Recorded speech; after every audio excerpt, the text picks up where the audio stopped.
Why did France and the Holy Roman Empire end up as two separate powers when they both started from Charlemagne's empire?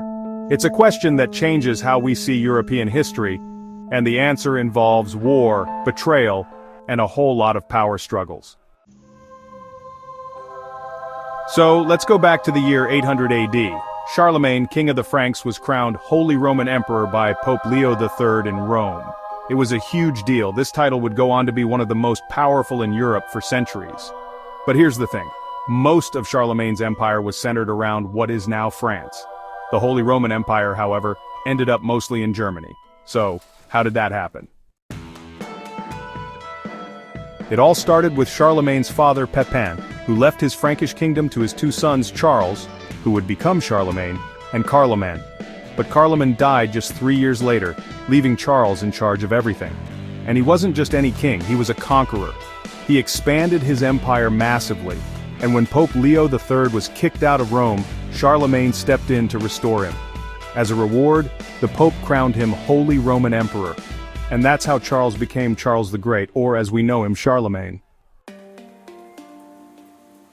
Fast forward a bit, Charlemagne dies and his son Louis the Pious takes over.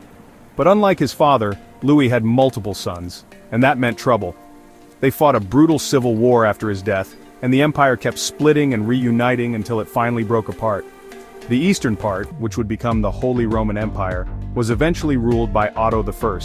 But here's where everything changes. Otto didn't care about Frankish traditions. He handed power to Germanic nobles instead of the old Frankish elite.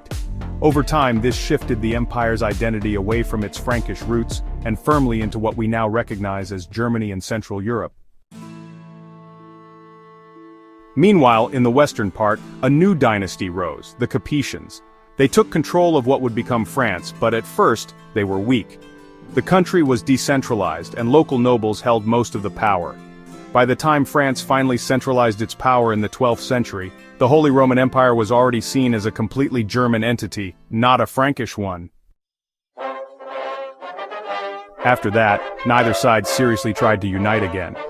The Holy Roman Empire had its own problems: constant invasions, power struggles, and conflicts with the Pope. France, on the other hand, was busy building itself into a strong kingdom.